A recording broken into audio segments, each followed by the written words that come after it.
Good day, and welcome to the Lilly Roddy Show, coming to you from the LRS studios here in Houston, Texas. So glad you're joining me this week, and I hope that you're enjoying my new format where I talk more on current events and less about the day-to-day aspects that are going on in the sky. If you would like to get in touch with me, leave a comment, or even book a session with me, you can always reach me at LillyRoddyShow@AOL.com, LillyRoddyShow.com, or find us on Twitter, Pinterest, or Facebook. And make sure that you connect with the Lilly Roddy Show on Facebook, otherwise you get my personal page.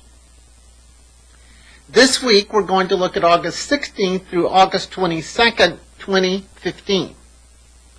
We've certainly had some very hot and persistent temperatures here in Houston. We finally had a break on some of the heat, and we actually got some rain just as Jupiter entered Virgo. I'll talk a little bit more about Houston's chart and the weather later on. Also, I'll be looking at some of the Republican candidates' charts and how they'll fare at the time of the election. But first, let's have an overview of the upcoming week. This upcoming week, the 16th through the 22nd, should continue at an easier pace with much fewer intense astrological transits. We also don't have any very long void of course moons this week. But because of the lack of activity in the sky, that means we won't be as driven or as motivated. Now, on Wednesday the 19th, we do have Venus trines Uranus for the second time while Venus is still retrograde. It's a fairly friendly combination of energies and can be mentally inspirational. We won't want to be too busy or overly scheduled or doing anything that we don't want to do. However, it would be a great day to do things with your friends or with some community organization. On Friday, August the 21st, we have the Sun squaring Saturn. This is a time when we have to balance Saturn's desire for realism versus her fear of the unknown, as she encourages us to reevaluate who we are and just what exactly we are going to do with our life. This planetary combination, Saturn-Sun, pessimistic aspects can make us feel like we have low energy, we are stuck, or overthinking all the negative possibilities. Connect more with the positive, future-oriented side of Saturn. Define what your weaknesses are and work to improve them. Saturn does want to be successful. These are the only two major aspects for the whole week. The one with Saturn could certainly be strong from the 20th through the 23rd. Let's take a look at Houston's chart and what's going on with our crazy weather. If you want to follow along, the chart I use for Houston is August 24th, 1836, 12:59 p.m., and of course here in Houston. Houston has been in a positive growth time, and that will continue as Jupiter moves through Virgo. Currently in the sky, we have Neptune at 8 Pisces. In Houston's chart, we have our Sun at 1 Virgo, Uranus at 2 Pisces, and our Mercury at 11 Virgo, and our midheaven at 16 Virgo. One of the effects that we're going to pay attention to over the next couple of weeks is the alignment of Jupiter opposing Neptune, and that'll be exact on September the 17th. Whenever Jupiter and Neptune line up in the sky, it's always a time for intense and severe weather patterns, especially more precipitation. Maybe I should try some of that. So we're going to be in more of a rainy time through about the middle of September. And of course, this would be a time when I would be most concerned about tropical storms and hurricanes making their way to Houston. The thing that saves us is Saturn, because she'll be moving to conjunct our ascendant, and that'll officially take take place in the latter part of November, although Saturn's effects are already in place and Saturn's direct. Here in Houston, we have 6 degrees Sagittarius rising. Saturn will slow down the effects of the storm simply because she'll be squaring Neptune and at some point kind of not squaring Jupiter because that's already taken place, but that will certainly take the edge off the power of Neptune. And as I said earlier in the year when I was talking about this whole process and tropical storms, I didn't think we would have any hurricanes in Houston this year, and I still don't. And I don't think that means we can't have tropical storms, but we're just not going to have the kinds of storms that are hurricanes that we've had in the past. Now, along with Saturn moving into Houston's first house, that will temper a lot of the storms. Also, with Saturn moving into our first house in the Houston chart, we could be under a lot more visibility, scrutiny, and judgment from outside sources. But I'd certainly be ready for a lot more rain. As I said earlier in the show, we're going to look at some of the Republican charts who are running for president. Today we're looking at Ben Carson, Scott Walker, Jeb Bush, and of course Donald Trump.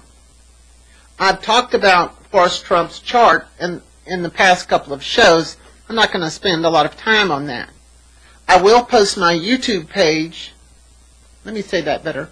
I will post on my YouTube page the chart data for the candidates that we're looking at.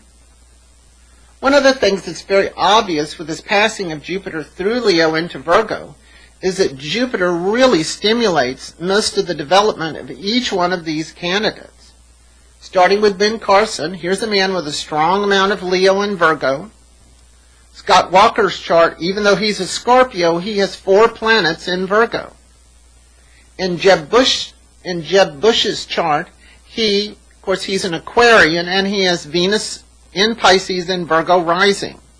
So he's getting that Jupiter as well. And of course, as I've mentioned last week, Donald Trump, although he is a Gemini, does have Leo rising and the Moon in Sag and Mars in Leo. So again, you can see the effects of Jupiter influencing each one of these candidates' chart. And Jupiter seems to be especially strong in Bernie Sanders' chart right now, since he is a Virgo. However, Hillary Clinton's chart and Joe Biden's chart are not having the same level of positive Jupiter influencing their chart. That may happen later on, closer to the election.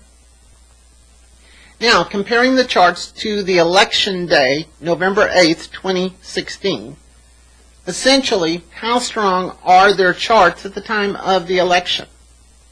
With Ben Carson, if he can make it through the debates and make it through the end, then he might have a good chance. The problem is he's having long-term Neptune transits, and those aren't the best for trying to reach an external goal. So he may not make it through the debates to even get to the election. Let's look at Scott Walker's chart at the time of election. With Jupiter being strong in Scott Walker's chart, it seems to me that Jupiter should be able to sustain him through the election time. Scott Walker's chart does look pretty good at the time of the election. The only problem from my point of view is that Saturn will be squaring his Pluto, and that may reduce his power and his effectiveness in the long run. Jeb Bush's chart, which appears to be positive now, doesn't really have a lot of sustainability into the election. True, Jupiter does move through Libra into his first house, opposing his Aries planets during the election time, but he will be having Pluto opposing his Uranus at the time of the election. And Uranus is in his career sector.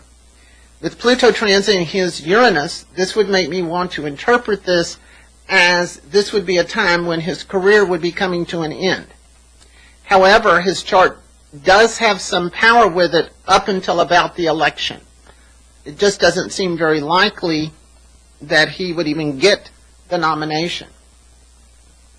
And finally, Forrest Trump, seems to me that his chart looks pretty darn strong, really, through the election time. But right around election time, Uranus is moving to square his Saturn. If I was interpreting his chart, that looks like some sort of change or shift in one's career direction. And Donald Trump's chart is pretty darn good at the time of the election. Now, the thing I don't see in any of these people's charts are winning aspects. I can see that they're having some positive things happen in their chart, and of course you would expect that of people running for the presidency. They should have that happening. But I don't see any big indicators in the charts of these four candidates that I've looked at: Ben Carson, Scott Walker, Jeb Bush, and Donald Trump. And of these candidates, Scott Walker's chart seems the most positive during election time. But Scott Walker doesn't have the strongest chart at election time if he makes it to the election. Last week I talked about Bernie Sanders and Hillary Clinton's chart and who looked best at the election time. Overall, Hillary Clinton's chart still looks better at election time than any of the other candidates, Republican or Democrat. And that is because Jupiter will be conjuncting her Neptune, the ruler of her 10th house. This is the only chart I've seen so far where the 10th house is even active in the election. And that is a big deal. Even in Scott Walker's chart, he does have Jupiter opposing Saturn at the time of the election. Even Donald Trump has a very nice Jupiter transit at the time of election. So both of those would be indicators, good indicators for them. However, not a lot of strength overall in looking at the charts, sort of taking them to the presidency. Because anybody who's running for president is going to have an active and a busy chart, because that's why they're running for president. Next week, we will look at a few more of the Republican candidates' charts and also at Joe Biden's chart. And I want to make my statement about politics and who I follow and who I don't. I don't actually make any of that public because I don't think it matters and I don't think it's important to anyone who I vote for. The way I look at the charts is who looks good for winning. That doesn't mean that the person that wins is the person I like.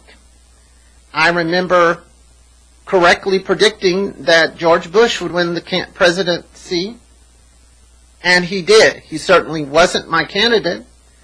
However, his chart seemed more positive and stronger than Gore's when he ran for that election. So I just follow the charts. My point of view is, can we get good astrological information? Well, thank you. Why don't you join me next week as we look at the week of August 23rd through August 29th, 2015. This is the Lilly Roddy Show, coming to you from the LRS studios here in Houston, Texas, reminding you to keep those stars in your eyes. Bye-bye.